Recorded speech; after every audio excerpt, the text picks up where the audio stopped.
Well, okay, here it is on the ground.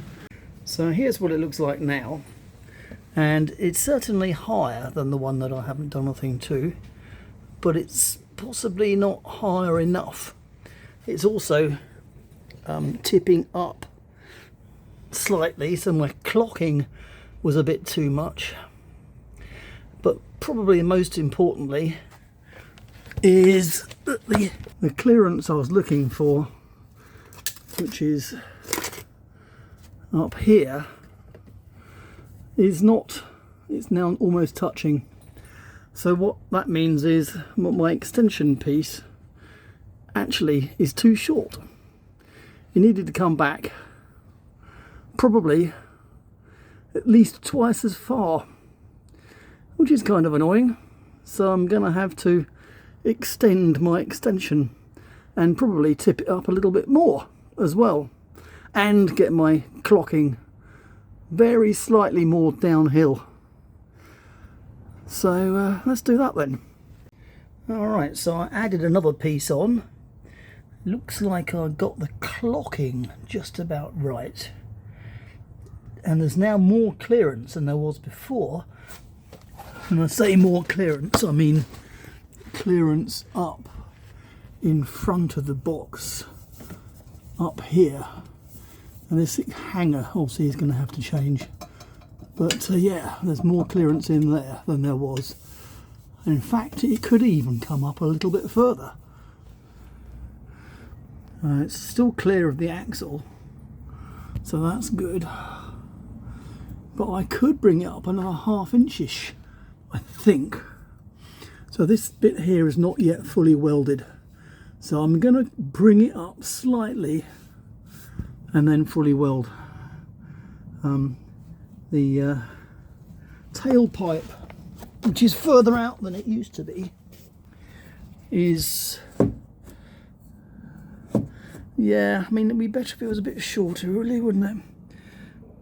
Exposing my rough bit, but I'm not sure it's worth shortening it. So I've separated this section, so please forgive all the joins. One day, when I'm rich and famous, I will have the whole thing remade for me without any of that. So that's just how it is, okay? It's all perfectly strong. Anyway, so I've cut, there was two tacks, one top, one bottom. I've cut the top one off because I'm looking to raise this up very slightly. Now currently it's 4 inches off the deck here, and I've just realised that I need to get the other end of it in the same place as it was. Otherwise there's a risk of it doing that.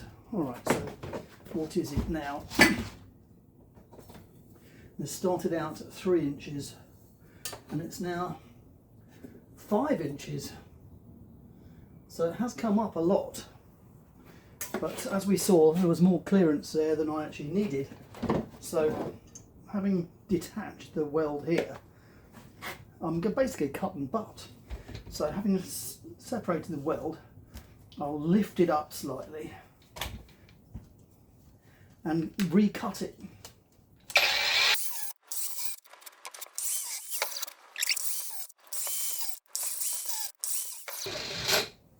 So each time I close up the gap, obviously to do that I've lifted it a little bit further. Now is that, so you can see it moves, even though it's only a small amount of gap here. Obviously this length, and indeed that length, is a lot more. It's hard to say when it's all moving around a bit, but I think I'm going to do a little bit further.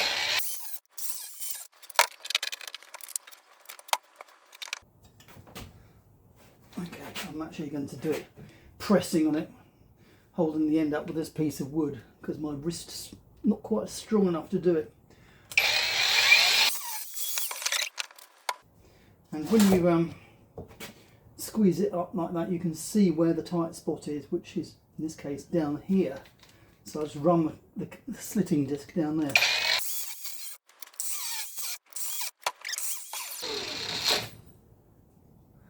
Okay, I think that's likely to be enough. I don't want to overdo it, obviously. So we'll fully weld it right there. And safety squint deployed now. And that's just enough to hold it while I do the rest properly.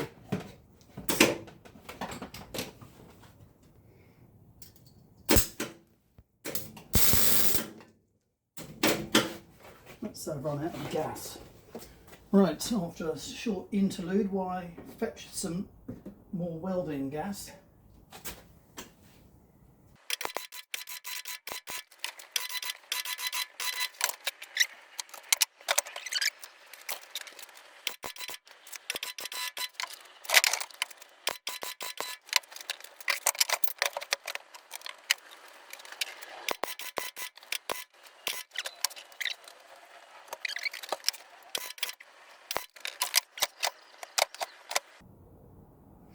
I think that'll do. Right, let's stick it on the car.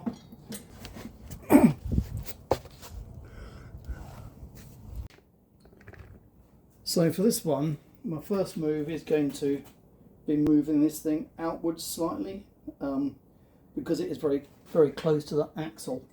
So I'm going to slip down there. That's where it's going to have the biggest effect because of the distance there. So a small amount there is going to be a relatively large amount here.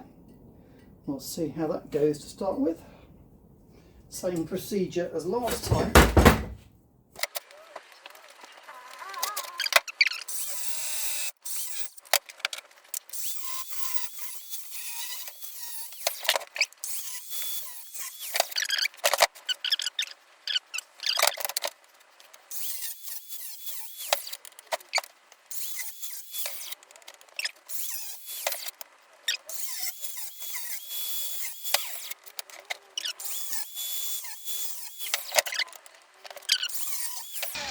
Okay, so that will do.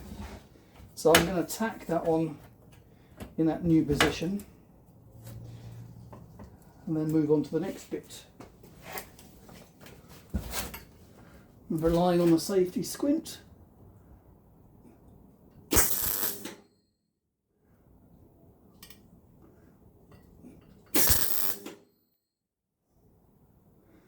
Okay. Okay, that'll do for that aspect of it. So, thinking of how it was on the other side, we're looking to add a piece, clock it because it was a little bit droopy, so let's take care of that. So I'll just draw a line across here where I'm going to cut it, which is going to be here.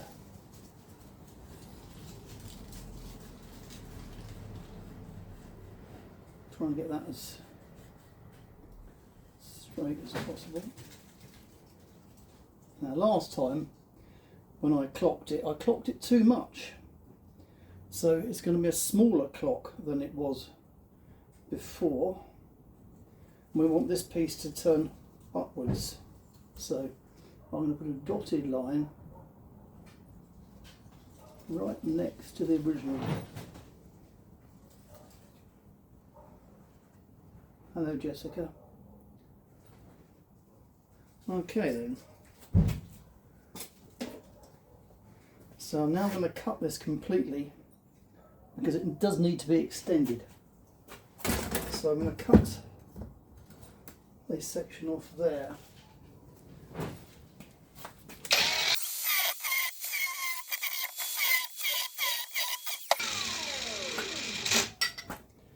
Okay, so I'm going to cut it there. I'm going to put this piece in here and so on. Hello, Jessica. So anyway, it's about 5 inches at the moment between the bench and the underneath of this flange.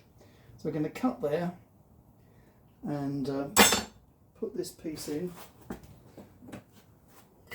while achieving an upwards tilt that takes it from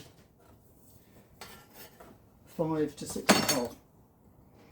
So that's got to go in there. I'm going to cut this weld out.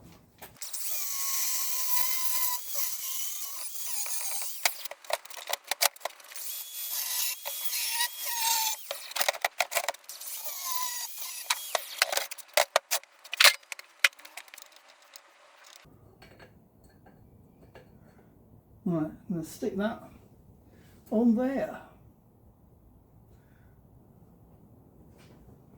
as an initial ploy. So when I've got the ends that aren't exactly parallel to each other, I can take advantage of that to make it tip, which is what I'm trying to do. So anyway, I shall stick that on there. Turn it over for a bit more.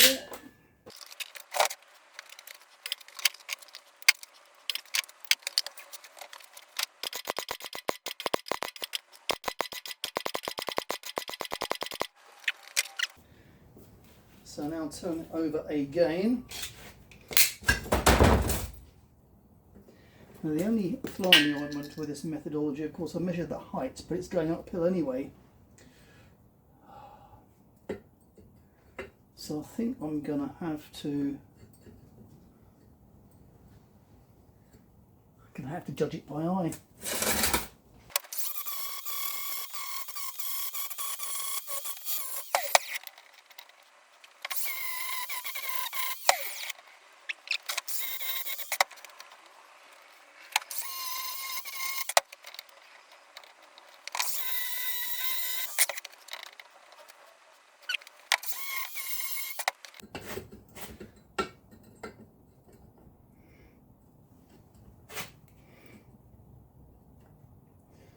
Okay.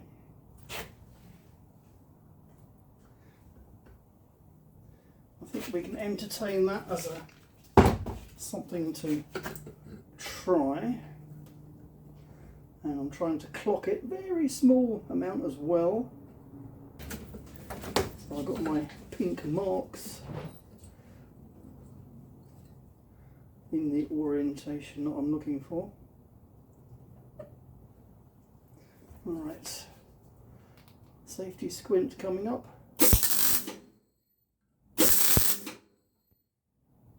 Okay, it's enough to hold its own weight.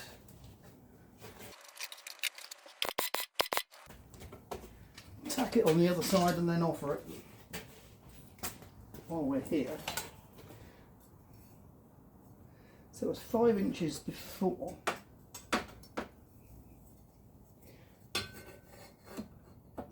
Now we're 8 inches.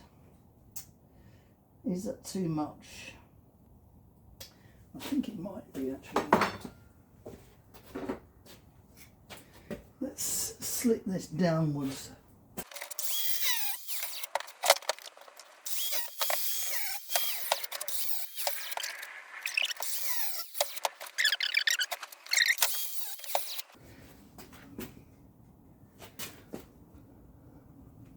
Okay, let's try that then. Okay.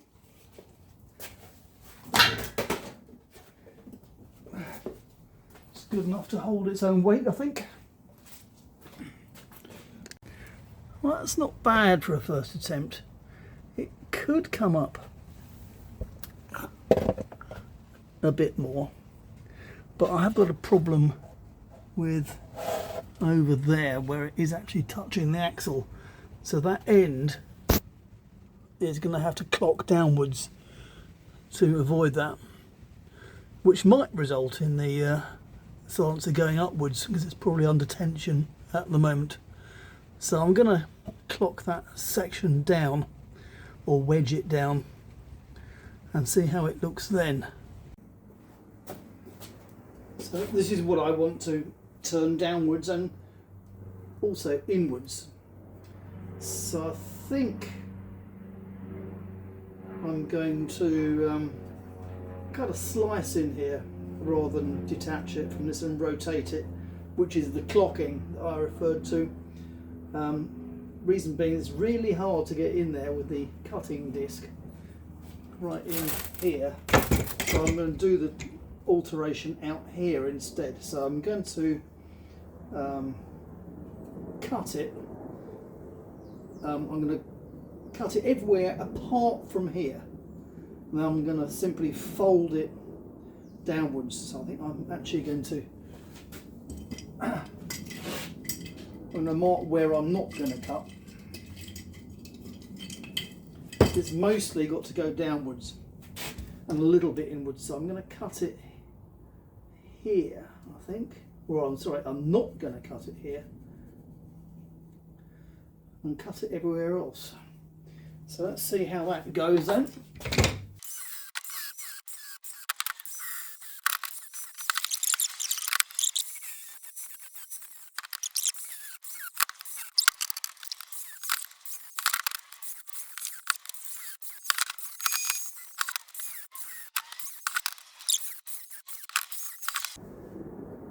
Right, we'll give that a go. So I just tack that back together, see if it's enough. Safety squints deployed. Okay, we'll see how that works out then. Well, it's better. It's clear there, but only just. But it looks like it could probably come up a little bit further. So up a bit there and still down a bit over there. So a bit more then.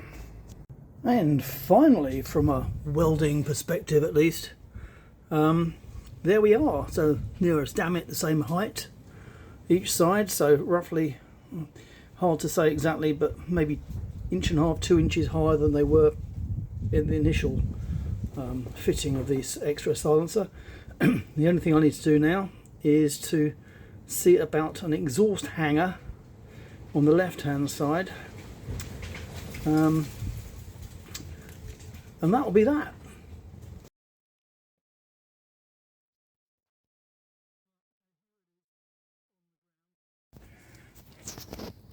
So after all that effort, the tailpipes now look like this.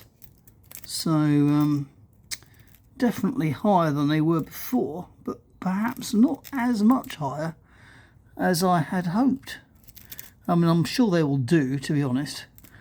The ground clearance is at least 1 inch higher than it used to be. But anyway, I mean, it looks reasonably neat, complete with a couple of new exhaust hangers in there, which remarkably attach roughly where the previous setup was, which was just a pipe rather than a pipe with a silencer in it. But well, it does look fairly neat. I suppose I'd also have to say that the especially on that side, the tailpipe is now sticking out further than it used to. Probably a bit of a matter of taste. Could be trimmed back, but anyway, I'm going to leave that for now and see how it all goes. So that's all fine, but the key question, of course, is what does it sound like? It's all completely stone cold.